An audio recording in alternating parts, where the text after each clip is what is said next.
Hi hello ನಮಸ್ಕಾರ. ನೀವು ನೋಡ್ತಾ ಇದ್ದೀರಾ ನ್ಯೂಸ್ 18 ಡಿಜಿಟಲ್ ಕಾಂಟೆಂಟ್. ನಾನು ನವಿತಾ ಜೈನ್. ಆಫ್ರಿಕಾದ ಹಲವು ಭಾಗಗಳಲ್ಲಿ ಕೋವಿಡ್ಗಿಂತಲೂ ಡೆಡ್ಲಿ ಆದ ಎಬೋಲಾ ವೈರಸ್ ಹಾವಳಿ ಕಂಡು ಬಂದಿದೆ. ಈ ಹಿನ್ನೆಲೆಯಲ್ಲಿ ಭಾರತದಲ್ಲೂ ಕಟ್ಟೆಚ್ಚರಿಕೆ ಆದೇಶ ಕೊಡಲಾಗಿದೆ. ಈಗಾಗಲೇ ರಾಷ್ಟ್ರ ರಾಜಧಾನಿ ನವದೆಹಲಿಯ ಅಂತಾರಾಷ್ಟ್ರೀಯ ವಿಮಾನ ನಿಲ್ದಾಣದಲ್ಲಿ ಹಾಗೇನೇ ಬಂದರಿನಲ್ಲಿ ಎಬೋಲಾ ಕುರಿತು ಮಾಹಿತಿ ನೀಡಲಾಗಿದೆ. ಹೈ ರಿಸ್ಕ್ ದೇಶಗಳ ಪ್ರಯಾಣಿಕರಿಗೆ ಹಲವು ಸೂಚನೆಗಳನ್ನು ಕೊಡಲಾಗಿದೆ. ಈ ಮಧ್ಯೆ ದೆಹಲಿಯಲ್ಲಿ ನಡೆಯಬೇಕಾಗಿದ್ದ ಭಾರತ ಆಫ್ರಿಕಾ ಒಕ್ಕೂಟದ ಶೃಂಗಸಭೆಯನ್ನು ಕೂಡ ಪೋಸ್ಟ್ಪೋನ್ ಮಾಡಲಾಗಿದೆ. ಮುನ್ನೆಚ್ಚರಿಕಾ ಕ್ರಮವಾಗಿಯೇ ಈ ಶೃಂಗಸಭೆಯನ್ನ ಮುಂದೂಡಲಾಗಿದೆ ಅಂತ ವಿದೇಶಾಂಗ ಸಚಿವಾಲಯ ಮಾಹಿತಿ ಕೊಟ್ಟಿದೆ. ಎಲ್ಲದರ ಬೆನ್ನಲ್ಲೇ ಎಲ್ಲಾ ರಾಜ್ಯಗಳು ಕಟ್ಟೆಚ್ಚರ ವಹಿಸಬೇಕು ಅಂತ ಕೇಂದ್ರ ಸರ್ಕಾರ ಸೂಚನೆ ಕೊಟ್ಟಿದೆ. ಹಾಗಾದ್ರೆ ಈ ಎಬೋಲಾ ವೈರಸ್ ಅಂದ್ರೇನು? ಇದು ಯಾಕೆ ಇಷ್ಟೊಂದು ಡೇಂಜರಸ್? ಇದರಿಂದ ಸಾವಿಗೀಡಾಗ್ತಾರಾ ಇಲ್ವಾ? ಇದಕ್ಕೆ ಲಸಿಕೆ ಇದೆಯಾ? ಇದರ ಬಗ್ಗೆ ಮಾಹಿತಿಯನ್ನು ಕೊಡ್ತಾ ಹೋಗ್ತೀನಿ. ಅದಕ್ಕಿಂತ ಮುಂಚೆ ನ್ಯೂಸ್ 18 ಕನ್ನಡದ ಯೂಟ್ಯೂಬ್ ಚಾನೆಲ್ ಅನ್ನ ಸಬ್ಸ್ಕ್ರೈಬ್ ಮಾಡಿಲ್ಲ ಅಂತ ಹೇಳಿದ್ರೆ ಸಬ್ಸ್ಕ್ರೈಬ್ ಮಾಡಿ, ಜೊತೆಗೆ ಇನ್ಸ್ಟಾಗ್ರಾಮ್ ಹಾಗೆ ಫೇಸ್ಬುಕ್ ಪೇಜ್ ಅನ್ನ ಫಾಲೋ ಮಾಡೋದನ್ನ ಮರಿಬೇಡಿ. ಹಾಗಾದ್ರೆ ಎಬೋಲಾ ವೈರಸ್ ಎಂದ್ರೇನು? ಇದು ಯಾಕೆ ಇಷ್ಟು ಡೇಂಜರಸ್ ಅನ್ನೋದನ್ನ ಹೇಳ್ತಾ ಹೋಗ್ತೀನಿ. ಸಾಮಾನ್ಯವಾಗಿ ಎಬೋಲಾ ಅನ್ನೋದು ಒಂದು ಗಂಭೀರವಾದ ವೈರಲ್ ಸೋಂಕು. ಸೋಂಕಿತ ವ್ಯಕ್ತಿಯ ರಕ್ತ ಆಗಿರ್ಬೋದು, ದೇಹದ ದ್ರವಗಳಾಗಿರ್ಬೋದು ಅಥವಾ ಸೋಂಕಿತ ಪ್ರಾಣಿಗಳ ಸಂಪರ್ಕದಿಂದ ಇದು ಹರಡುತ್ತೆ. 1976ರಲ್ಲಿ ಕಾಂಗೋದಲ್ಲಿ ಮೊದಲ ಬಾರಿಗೆ ಈ ವೈರಸ್ ಪತ್ತೆಯಾಯಿತು. ಬಳಿಕ ಉಪಸಹಾರ ಆಫ್ರಿಕಾದ ಹಲವು ದೇಶಗಳಲ್ಲಿ ಪ್ರಕರಣಗಳು ಕೂಡ ವರದಿಯಾಗಿದೆ. ಈಗಾಗಲೇ ತಜ್ಞರು ಹೇಳುವ ಪ್ರಕಾರ ಎಬೋಲಾ ಸೋಂಕಿನ ಮರಣ ಪ್ರಮಾಣ ತುಂಬಾನೇ ಹೆಚ್ಚು. ಅದೇ ಕಾರಣಕ್ಕಾಗಿ ಇದು ಡೇಂಜರಸ್. ಕೆಲ ಸಂದರ್ಭಗಳಲ್ಲಿ ಸೋಂಕಿತ ವ್ಯಕ್ತಿಯ ದೇಹದ ಒಳಭಾಗದಲ್ಲಿ ರಕ್ತಸ್ರಾವ ಉಂಟಾಗಿ ಜೀವಕ್ಕೆ ಅಪಾಯ ಆಗುವುದು. ಕೆಲವು ಅಧ್ಯಯನಗಳ ಪ್ರಕಾರ ಈ ವೈರಸ್ನ ಮರಣ ಪ್ರಮಾಣ ಇದೆಯಲ್ಲ 80ರಿಂದ 90% ವರೆಗೂ ಕೂಡ ಇದೆ. 2016ರಲ್ಲಿ 70ರಿಂದ 80% ಮರಣ ಪ್ರಮಾಣ ಆಗಿದೆ. ಹಾಗಾಗಿ ಎಚ್ಚರಿಕೆ ಅನುಸರಿಸುವುದು ಬಹಳ ಅನಿವಾರ್ಯ. ಎಬೋಲಾ ವೈರಸ್ EVD ಅಥವಾ ಎಬೋಲಾ ಹೆಮರಾಜಿಕ್ ಜ್ವರ ಮಾನವರು ಮತ್ತು ಇತರೆ ಸಸ್ತನಿಗಳಲ್ಲಿ ಕಾಣಿಸಿಕೊಳ್ಳುವಂತಹ ಅತ್ಯಂತ ಮಾರಣಾಂತಿಕ ಹಾಗೂ ತೀವ್ರತರವಾದ ಕಾಯಿಲೆ ಆಗುತ್ತೆ. ಆಫ್ರಿಕಾದ ಡೆಮೊಕ್ರೆಟಿಕ್ ರಿಪಬ್ಲಿಕ್ ಆಫ್ ಕಾಂಗೋ ದೇಶದಲ್ಲಿ ಕಳೆದ ತಿಂಗಳು ಮೊದಲು ಈ ಮಾರಕ ವೈರಸ್ ಪತ್ತೆಯಾಗುತ್ತೆ. 59 ವರ್ಷದ ವ್ಯಕ್ತಿಯಲ್ಲಿ ಆ ಸೋಂಕು ಪತ್ತೆಯಾದ 3 ದಿನದಲ್ಲಿ ಆತ ಸಾವಿಗೀಡಾಗಿದ್ದ. ಈ ಸೋಂಕು ಬಂದ್ರೆ ವ್ಯಕ್ತಿ 50% ಸಾಯೋದು ಪಕ್ಕಾ ಅಂತ ಆಗಲೇ ಹೇಳಲಾಗಿದೆ. ಅದರ ಜೊತೆಗೆ 80%ವರೆಗೂ ಸಾಯುವ ಮರಣ ಪ್ರಮಾಣ ಇರುವಂತಹ ಚಾನ್ಸಸ್ ಕೂಡ ಇದೆ. ಈ ಸೋಂಕಿಗೆ ಔಷಧ ಇಲ್ಲ, ಲಸಿಕೆಯನ್ನ ಇನ್ನೂ ಕೂಡ ಕಂಡು ಹಿಡಿದಿಲ್ಲ. ಸೋಂಕು ಬಂದ ವ್ಯಕ್ತಿಯ ಸಂಪರ್ಕ ಆದರೆ ಅದು ಸ್ಪ್ರೆಡ್ ಆಗೋದು ಗ್ಯಾರಂಟಿ. ಹೀಗೆ ಕಾಂಗೋ ದೇಶವೊಂದರಲ್ಲಿ 543 ಮಂದಿಗೆ ಎಬೋಲಾ ಸೋಂಕು ಪತ್ತೆಯಾಗಿರುವುದು ದೃಢಪಟ್ಟಿದೆ. ಈ ಸೋಂಕು ಹುಟ್ಟಿದ 1 ತಿಂಗಳಲ್ಲೇ 131 ಜನ ಸಾವಿಗೀಡಾಗಿದ್ದಾರೆ. ಕಾಂಗೋ ಅನ್ನುವ ಪುಟ್ಟ ದೇಶದಲ್ಲಿ ಎಬೋಲಾ ನರಸಂಹಾರವನ್ನೇ ಮಾಡಿಬಿಟ್ಟಿದೆ. ಇದರ ಹಿನ್ನೆಲೆ ನೋಡ್ತಾ ಹೋದ್ರೆ ಈಗ ಯಾಕೆ ಈ ಒಂದು ಎಬೋಲಾ ಮತ್ತೆ ಕಾಣಿಸಿಕೊಳ್ತು, ಎಲ್ಲಿ ಕಾಣಿಸಿಕೊಳ್ತು ಅಂತ ನೋಡಿದ್ರೆ ಏಪ್ರಿಲ್ 24, 2026ರಲ್ಲಿ ಎಬೋಲಾ ಮೊದಲಿಗೆ ಇಂಡಸ್ಟ್ರಿಯಲ್ ಏರಿಯಾದಲ್ಲಿ ಕಾಣಿಸಿಕೊಂಡು ವ್ಯಕ್ತಿ ರಕ್ತಕಾರಿ ಸಾವನ್ನಪ್ತಾನೆ. ನಂತರ ಏಪ್ರಿಲ್ 28ನೇ ತಾರೀಕಿಗೆ ಮತ್ತೆ ಅದೇ ರೀತಿಯಾಗಿ ಆತನ ಸಂಬಂಧಿ ಮತ್ತೊಬ್ಬ ಕೂಡ ಇದೇ ರೀತಿಯಾಗಿ ರಕ್ತಕಾರಿ ಸಾವನ್ನಪ್ತಾನೆ. ಆಗ ಅದರ ಬಗ್ಗೆ ರಿಸರ್ಚ್ ಮಾಡಿದಾಗ ಗೊತ್ತಾಗಿದ್ದು ಇದು ಎಬೋಲಾ ವೈರಸ್ ಅಂತ. ನಂತರ ಮೇ 11ಕ್ಕೆ 700 ಕಿಲೋಮೀಟರ್ ದೂರದಲ್ಲಿರೋ ಒಬ್ಬ ವ್ಯಕ್ತಿನೂ ಕೂಡ ಇದೇ ರೀತಿಯಾದಂತಹ ಸಿಂಪ್ಟಮ್ಸ್ ಇದ್ದು ರಕ್ತಕಾರಿ ಸಾವನ್ನಪ್ತಾನೆ. ಅವನಿಗೂ ಕೂಡ ಎಬೋಲಾ ಇತ್ತು. ಜೊತೆಗೆ ಆತನಿಗೆ ಇವರಿಬ್ಬರೂ ಕೂಡ ಮೊದಲು ಸಾವನ್ನಪ್ಪಿದ್ರಲ್ಲ ಅವರ ಜಾಗದಿಂದ ಬಂದಂತಹ ಟ್ರಾವೆಲ್ ಹಿಸ್ಟ್ರಿ ಇತ್ತು ಅನ್ನೋದು ಗೊತ್ತಾಗುತ್ತೆ.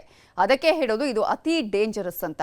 ಇದರಲ್ಲಿ ಸಾವನ್ನಪ್ಪಿದವರಲ್ಲಿ ಹೆಚ್ಚಿನವರು ಮೆಡಿಕಲ್ ಫೀಲ್ಡ್ ಅಲ್ಲದೆ ಇರೋರೇ ಜಾಸ್ತಿ. ಕಾರಣ ಸಂಪರ್ಕ ಆಗುತ್ತೆ, ಆ ಸೋಂಕು ಹರಡುವಂತಹ ಚಾನ್ಸಸ್ ಕೂಡ ಇದೆ. ಇನ್ನು ಇದರ ಬಗ್ಗೆ ವಿಶ್ವಸಂಸ್ಥೆ ಕೂಡ ಕಳವಳವನ್ನ ವ್ಯಕ್ತಪಡಿಸಿದೆ. ತುರ್ತು ಎಮರ್ಜೆನ್ಸಿಯನ್ನು ಕೂಡ ಘೋಷಣೆ ಮಾಡಿದೆ. ಹಾಗಾದ್ರೆ ಈ ವೈರಸ್ ಹೇಗೆ ಹರಡುತ್ತೆ ಅಂತ ನೋಡೋದಾದ್ರೆ ಇದು ಗಾಳಿಯ ಮೂಲಕ ಹರಡೋದಿಲ್ಲ. ಉದಾಹರಣೆ ಅಂತ ನಾವು ಹೇಳೋದಾದ್ರೆ ಕೋವಿಡ್ ನಂತೆ ಇದರ ಈ ರೀತಿಯಾಗಿ ಗಾಳಿಯಿಂದ ಹರಡಲ್ಲ. ಸೋಂಕಿತ ವ್ಯಕ್ತಿಯ ರಕ್ತ ಆಗಿರ್ಬೋದು, ಇನ್ನಿತರೆ ದೇಹದ ದ್ರವಗಳು ಅಥವಾ ಲಿಕ್ವಿಡ್ ಏನಂತ ಹೇಳ್ತೀವಿ, ಜೊಲ್ಲು, ಬೆವರು, ಮೂತ್ರ ನೇರ ಸಂಪರ್ಕದಿಂದ ಹರಡುತ್ತೆ. ಕಲುಷಿತಗೊಂಡ ಸೂಜಿ ಆಗಿರ್ಬೋದು ಅಥವಾ ಸೋಂಕಿತ ಪ್ರಾಣಿಗಳ ಮಾಂಸವನ್ನು ಸೇವಿಸುವುದರಿಂದಲೂ ಕೂಡ ಬರುತ್ತೆ. ಇನ್ನು ರೋಗ ಲಕ್ಷಣಗಳನ್ನ ನೋಡ್ತಾ ಹೋಗೋದಾದ್ರೆ ಸೋಂಕು ತಗುಲಿದ 2ರಿಂದ 21 ದಿನಗಳ ಒಳಗೆ ಇದರ ಲಕ್ಷಣಗಳು ಕಾಣಿಸಿಕೊಳ್ಳಬಹುದು. ಹಠಾತ್ ಅಧಿಕ ಜ್ವರ ಬರುತ್ತೆ, ವಿಪರೀತ ಆಯಾಸ ಆಗುತ್ತೆ, ಸುಸ್ತಾಗುತ್ತೆ, ತೀವ್ರ ಸ್ನಾಯು ಮತ್ತು ಕೀಲು ನೋವು ಉಂಟಾಗುತ್ತೆ, ಗಂಟ್ಲು ನೋವು ಆಗುವುದು, ವಾಕರಿಕೆ ಬರುವುದು, ತೀವ್ರ ವಾಂತಿ ಆಗುತ್ತೆ, ಅತಿಸಾರ, ಹೊಟ್ಟೆ ನೋವು, ಎದೆ ನೋವು, ಕೆಮ್ಮು, ಹಸಿವೆ ಆಗದೇ ಇರೋದು, ಚರ್ಮದ ದದ್ದುಗಳುಂಟಾಗೋದು, ದೇಹದೊಳಗೆ ಹಾಗೂ ಹೊರಗೆ ರಕ್ತಸ್ರಾವ ಉಂಟಾಗೋದು, ತಲೆನೋವು, ಇವೆಲ್ಲವೂ ಕೂಡ ಎಬೋಲಾದ ಮುಖ್ಯ ಲಕ್ಷಣಗಳಾಗಿವೆ. ಈ ರೋಗಕ್ಕೆ ಯಾವುದೇ ನಿರ್ದಿಷ್ಟ ಚಿಕಿತ್ಸೆ ಇಲ್ಲದಿದ್ರೂ, ಲಸಿಕೆಗಳು ಇಲ್ಲದಿದ್ರೂ ಆರಂಭಿಕ ವೈದ್ಯಕೀಯ ಆರೈಕೆ ಜೀವ ಉಳಿಸೋದಕ್ಕೆ ಸಹಾಯ ಮಾಡುತ್ತೆ ಅಂತ ಹೇಳಲಾಗ್ತಿದೆ. ಸೋಂಕಿತ ಪ್ರದೇಶಗಳಿಗೆ ಪ್ರಯಾಣ ಮಾಡೋದನ್ನ ಈ ಸಂದರ್ಭದಲ್ಲಿ ತಪ್ಪಿಸಬೇಕು. ರೋಗಿಗಳ ಅಥವಾ ಸೋಂಕಿತ ಪ್ರಾಣಿಗಳ ದೇಹದ ದ್ರವಗಳನ್ನು ಮುಟ್ಲೇಬಾರದು. ವೈಯಕ್ತಿಕ ನೈರ್ಮಲ್ಯವನ್ನ ಕಾಪಾಡಿಕೊಂಡ್ರೆ ನಮ್ಮನ್ನ ಕಾಪಾಡಿಕೊಳ್ಳೋದಕ್ಕೆ ಸಾಧ್ಯ ಆಗುತ್ತೆ. ಸೊ ಈ ಲಸಿಕೆ ಇದ್ರೂ ಯಾಕೆ ಇಷ್ಟು ಡೇಂಜರಸ್ ಅಂತ ನೋಡೋದಾದ್ರೆ, ತಜ್ಞರ ಪ್ರಕಾರ ಇದಕ್ಕೆ ಪ್ರಮುಖ ಕಾರಣ ವೈರಸ್ನ ವಿಭಿನ್ನ ಸ್ಟ್ರೇನ್ಗಳು. ಎಬೋಲಾ ವೈರಸ್ ಹಲವು ರೂಪದಲ್ಲಿ ಕಂಡುಬರುತ್ತೆ. ಕೆಲವು ಸ್ಟ್ರೇನ್ಗಳ ವಿರುದ್ಧ ಲಸಿಕೆ ಪರಿಣಾಮಕಾರಿಯಾಗಿದ್ರೂ ಎಲ್ಲಾ ರೂಪಗಳ ಮೇಲೂ ಅದು ಸಾಮಾನ್ಯವಾಗಿ ಕೆಲಸ ಮಾಡೋದಿಲ್ಲ. ಅದೇ ರೀತಿ ಈಗ ಇರುವಂತಹ ಒಂದು ಸ್ಟ್ರೇನ್ ಇದೆಯಲ್ಲ, ಅಂದ್ರೆ ಈಗ ಇರುವಂತಹ ರೂಪಾಂತರ ಇದೆಯಲ್ಲ, ಎಬೋಲಾದ ಬುಂಡಿ ಬುಗ್ಯೋ ಅನ್ನುವಂತಹ ರೂಪಾಂತರ, ಇದು ವೆರಿ ವೆರಿ ವೆರಿ ಡೇಂಜರಸ್, ಹಾಗೆ ತುಂಬಾ ಅಪರೂಪದ್ದು. ಹಾಗಾಗಿ ಈ ಪ್ರಕರಣಗಳಿಗೆ ಈಗಾಗಲೇ ಎಬೋಲಾಗೆ ಕೊಡುವಂತಹ ಒಂದು ಲಸಿಕೆ ಇದಕ್ಕೆ ಅದು ಸಾಮಾನ್ಯವಾಗಿ ತಟ್ಟೋದಿಲ್ಲ ಅಂತ ಹೇಳಲಾಗ್ತಾ ಇದೆ. ಸೊ ಈ ಸ್ಟ್ರೇನ್ ವಿರುದ್ಧ ಪರಿಣಾಮಕಾರಿ ಮತ್ತು ಪ್ರಮಾಣಿತ ಲಸಿಕೆ ಇನ್ನೂ ಕೂಡ ಲಭ್ಯ ಇಲ್ಲ. ಈ ಕಾರಣದಿಂದನೇ ಸೋಂಕಿನ ಭೀತಿ ಜಾಸ್ತಿ ಆಗ್ತಾ ಇದೆ. ಎಬೋಲಾಗೆ ಕೊಡೋ ಲಸಿಕೆ ಕೊಡಲಾಗ್ತಿದ್ರು ಕೂಡ ಇದರಲ್ಲಿ ಅದಕ್ಕೆ ಸರಿಯಾದಂತಹ ರೀತಿಯ ಲಸಿಕೆ ಇಲ್ಲ. ಸೊ ಇದರಲ್ಲಿ ರಕ್ತಕಾರಿ ಸಾಯೋದಿದೆಯಲ್ಲ, ಇದುವೇ ಆತಂಕಕ್ಕೆ ಕಾರಣ ಆಗಿರೋದು. ಇದೇ ಕಾರಣಕ್ಕೆ ಭಾರತದಲ್ಲೂ ಹೈ ಅಲರ್ಟ್ ಘೋಷಣೆ ಮಾಡಲಾಗಿದೆ. ಎಲ್ಲಾ ರಾಜ್ಯಗಳಿಗೂ ಕೂಡ ತುರ್ತು ಸಂದೇಶ ಕಳುಹಿಸಲಾಗಿದೆ. ಏರ್ಪೋರ್ಟ್, ಬಂದರುಗಳಲ್ಲಿ ತಪಾಸಣೆಗೆ ಸೂಚನೆ ನೀಡಲಾಗಿದೆ. ಪ್ರಯಾಣಿಕರ ತಪಾಸಣೆಗೆ ಕೇಂದ್ರ ಕಟ್ಟುನಿಟ್ಟಿನ ಆದೇಶ ಹೊರಡಿಸಿದೆ. ಕಾಂಗೋ ಮತ್ತು ಉಗಾಂಡದಿಂದ ಬಂದವರ ಮೇಲೆ ತೀವ್ರ ನಿಗಾ ಇಡಬೇಕು ಅನ್ನೋದನ್ನು ಕೂಡ ಹೇಳಲಾಗಿದೆ. ವಿದೇಶದಿಂದ ಬರುವ ಪ್ರಯಾಣಿಕರಿಗೆ 21 ದಿನಗಳ ಪ್ರವಾಸದ ವಿವರವನ್ನು ಸಲ್ಲಿಕೆ ಮಾಡುವುದು ಕಡ್ಡಾಯ. ಎಬೋಲಾ ಪರೀಕ್ಷೆಗೆ ಪುಣೆಯ NIV ಲ್ಯಾಬ್ ಮುಂಚೂಣಿಯಲ್ಲಿದೆ. ಶಂಕಿತ ರೋಗಿಗಳ ಚಿಕಿತ್ಸೆಗೆ ಪ್ರತ್ಯೇಕ ಐಸೋಲೇಷನ್ ವಾರ್ಡ್ ನಿರ್ಮಿಸಲು ಕೂಡ ರಾಜ್ಯಗಳಿಗೆ ಈಗಾಗಲೇ ಕೇಂದ್ರ ಸೂಚನೆ ಕೊಟ್ಟಿದೆ.